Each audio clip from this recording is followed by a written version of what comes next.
कहानी है 1961 के अराउंड की, जब अमेरिका स्पेस रिसर्च में आगे रहने के लिए पूरी ताकत से लगा हुआ था। अब मूवी की शुरुआत होती है हमारी मूवी की हीरोइनी कैथरीन जॉनसन और उसकी दोनों कलीग से, जो नासा में कैलकुलेशन डिपार्टमेंट में काम करती है। हमारी हीरोइनी कैथरीन एक बहुत ही अच्छी मैथमेटिशियन है। अब रास्ते में रोज की तरह इनकी कार खराब हो जाती है और वहाँ एक पुलिस वाला आता है। वहाँ आके वो पुलिस वाला इन लोगों से इनकी आईडीज मांगता है और बाद में इनके कलर पर एक सरकास्टिक कमेंट करते हुए कहता है कि तुम जैसों को कब से नासा में जॉब मिलने लग गई। अब जो नासा है वहाँ ब्लैक और व्हाइट लोग अलग अलग काम करते हैं, अलग अलग डिपार्टमेंट में, और ये बात हो रही है 1960s की। व्हाइट्स ना ही ब्लैक्स को अपने पास आने देते थे और ना ही उनसे दोस्ती करते थे, बोले तो फुल रेशियल डिस्क्रिमिनेशन।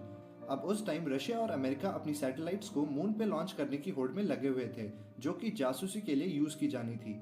ये है हैरिसन, जो इस मिशन का इंचार्ज है और नासा का हेड भी है। इसके पीछे सब डंडा लेके पड़े हैं कि जल्दी सैटेलाइट्स लॉन्च कर, रशिया हमसे आगे निकल जाएगा, और बेचारे की कोई मदद नहीं करना चाहता और सबको बस रिजल्ट चाहिए।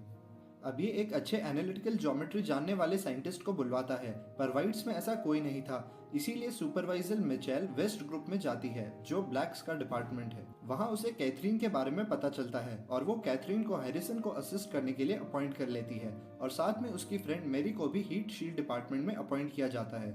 वहाँ एक इंजीनियर कार्ल जेलेंस्की उसे इंजीनियर बनने के लिए इनकरेज करता है, पर क्योंकि मेरी एक ब्लैक लड़की थी इसलिए उसे व्हाइट्स के स्कूल में पढ़ने की परमिशन नहीं थी। उधर कैथरीन वेस्ट विंग से ईस्ट विंग में काम करने जाती है, जहां सारे व्हाइट्स काम करते थे, और कैथरीन पहली ब्लैक औरत थी जो वहां काम करने वाली थी। अब कैथरीन का ईस्ट विंग में पहुंचने पर कुछ खास स्वागत नहीं होता और उसे कचरे वाली समझकर एक डस्टबिन पकड़ा दी जाती है और सब उससे दूर दूर रहते हैं। अब वहाँ डायरेक्टर हैरिसन आता है और कैथरीन से बात करते करते उसे समझ आ जाता है कि बंदी में दम तो है।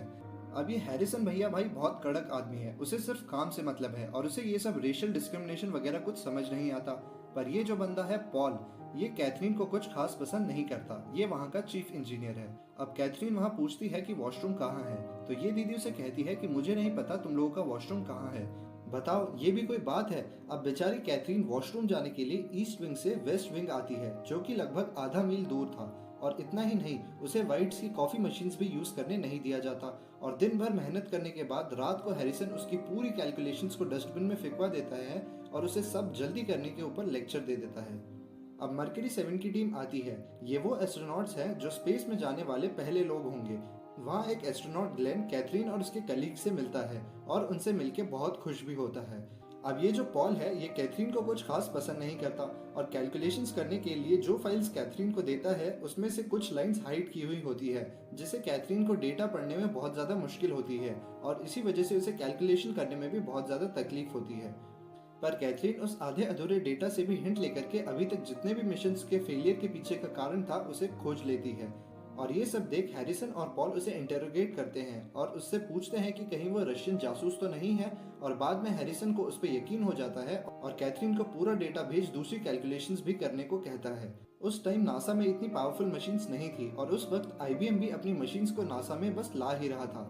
अब मैरी कोर्ट में केस फाइल करती है ऑल व्हाइट हैम्पटन स्कूल में इंजीनियर बनने की नई डिग्री लेने के लिए, जो कि जानबूझ के रखी गई थी, पर कोर्ट से उसे नाइट क्लासेस अटेंड करने की परमिशन मिल जाती है। उधर अचानक से एक न्यूज आती है कि रशिया ने अपने एस्ट्रोनॉट्स को सक्सेसफुली स्पेस में भेज दिया है, जिससे हैरिसन पगला सा जाता है और सबको डांटने के बाद ओवरटाइम करने को कहता है। अब ये तो मैंने तुम्हें पहले ही बता दिया है कि हैरिसन बहुत कड़क आदमी है और उसने बहुत बार नोटिस किया था कि कैथरीन अपनी डेस्क पर नहीं है, और इस बार उसे गुस्सा आ जाता है। वो सबसे कहता है कि हम सब लोग मिलकर के इतनी मेहनत कर रहे हैं, पर ये औरत कैथरीन पता नहीं कहाँ अचानक से चली जाती है। अब जैसे ही कैथरीन वापस आती है, हैरिसन उस पर बरस जाता है और उससे पूछता है कि वो कहाँ गई थी, तो कैथरीन धीरे से उसे कहती है कि मैं वॉशरूम गई थी। पर फिर हैरिसन उससे पूछता है कि 40 मिनट वॉशरूम कौन जाता है। ये सुनकर कैथरीन का भी दिमाग खराब हो जाता है और वो सबके सामने हैरिसन से कहती है कि यहाँ मेरे लिए कोई वॉशरूम नहीं है और मुझे आधा मील भाग के जाना पड़ता है सिर्फ वॉशरूम जाने के लिए। ना ही मुझसे यहाँ कोई बात करना पसंद करता है और ना ही कोई मेरे पास आता है। कॉफी के लिए भी मुझे एक अलग मशीन दी गई है और पूरी मेहनत करने के बाद भी सैलरी आप सबसे आधी मिलती है। अब ये सब सुन हैरिसन का दिमाग खराब हो जाता है, क्योंकि उसे इस सब के बारे में तो पता ही नहीं था और वो ना ही डिस्क्रिमिनेशन में मानता था। फिर वो खुद जाकर कलर्ड वॉशरूम के बोर्ड को तोड़ देता है और कैथरीन से कहता है कि अब तुम जहाँ जाना चाहो वहाँ जा सकती हो। अब एस्ट्रोनॉट ग्लेन को स्पेस में भेजने के लिए बहुत सटीक कैलकुलेशंस चाहिए थी, जिसके लिए कैथरीन को हाई लेवल मीटिंग्स में भी जाना जरूरी था। पर आज तक कोई फीमेल उन मीटिंग्स में नहीं गई थी और खास करके कोई कलर्ड औरत तो बिल्कुल भी नहीं। और तो और जो रिपोर्ट्स कैथरीन तैयार करती थी ये पॉल उस पर अपना नाम प्रिंट करवा देता था।